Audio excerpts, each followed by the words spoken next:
वफादार जानवर हसन एक गरीब मगर ईमानदार नौजवान था जो अपने गांव में लकड़ियां काट कर बेचता और अपना गुजर बसर करता था। उसके साथ उसका वफादार कुत्ता शेरो भी था जो हमेशा उसका साया बनकर रहता। शेरो हसन के साथ बचपन से था और वो इसे किसी अजीज दोस्त की तरह चाहता था। एक दिन हुसन लकड़ियां काटने के लिए जंगल गया। दिन ढल रहा था और हवा में एक अजीब सी खामोशी थी। हुसन ने महसूस किया कि कोई उसे देख रहा है, लेकिन वो नज़रअंदाज करके अपना काम करने लगा।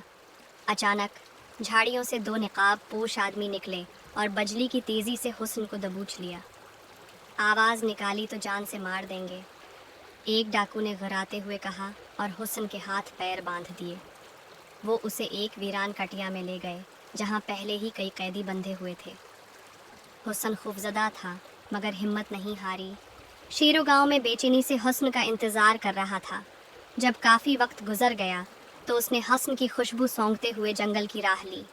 वो भागता भटकता हुस्न को तलाश करता रहा, यहाँ तक कि वो थक कर बैठ गया। अचानक उसने एक सुनसान कटिया के पास हुस्न की महक महसूस की। वो दब्बे पांव अंदर झांका तो देखा कि हुस्न रस्सियों में जकड़ा हुआ था और डाकू इस पर कहकाए लगा रहे थे। शेरू ने फौरन फैसला कर लिया। वो धीरे से अंदर घसा और अपने नोकीले दांतों से हुस्न की रस्सियां काटने लगा। जैसे ही रस्सी खुली, हुस्न ने जल्दी से एक कोने में रखी पिस्तौल उठा ली, जबकि शेरू एक डाकू के सीने पर जा चढ़ा। डाकू घबरा कर जागे, मगर हुस्न ने बंदूक तानकर उन्हें हुक्म दिया, कोई हरकत न करे वरना ये गोली तुम्हारी आखिरी आवाज़ होगी। डाकुओं को पुलिस के हवाले कर दिया गया और गांव में हुस्न की बहादुरी के चर्चे होने लगे। कुछ महीने गुजरे और गांव में कहट आ गया। हुस्न के पास खुद के लिए खाने को कुछ न था तो वो हटना पड़ा। शेरों को कैसे खिलाता? दिल पर पत्थर रखकर उसने फैसला किया कि शेरों को जंगल में छोड़ आए। उसने बेबस आंखों से अपने वफादार दोस्त को बोरी में डाला और दूर जंगल में छोड़ आया।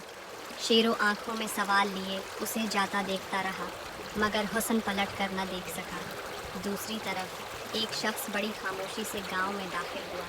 ये इन डाकुओं का दोस्त था जो हुस्न ने पकड़वाए थे। उसने चालाकी से खुद को एक अजनबी मुसाफिर जाहिर किया और हुस्न से कहा, तुम ही वो बहादुर आदमी हो जिसने डाकुओं को पकड़वाया।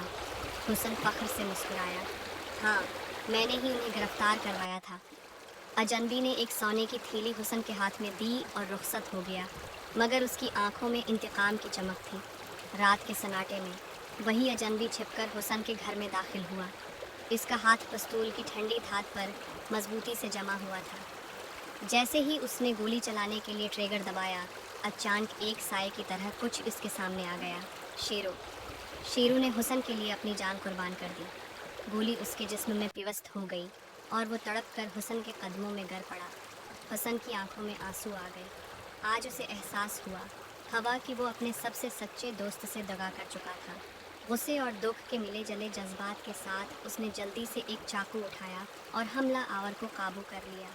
सुबह होते ही वो उसे पुलिस के हवाले कर चुका था। गांव में उसकी बहादुरी का फिर चर्चा होने लगा, मगर हुस्न के लिए सबसे बड़ा इनाम शेरों की मोहब्बत थी, जो ज़िंदगी भर उसके दिल में ज़िंदा रहेगी। इस चैनल पर हम कहानियाँ और किताबों के मुख्तसर खलासे अपलोड करते हैं। अगर आपको हमारी वीडियोस पसंद आए तो सब्सक्राइब करें और शेयर करें। हमें बताएं कि हम अगली किस किताब का खलासा बनाएं।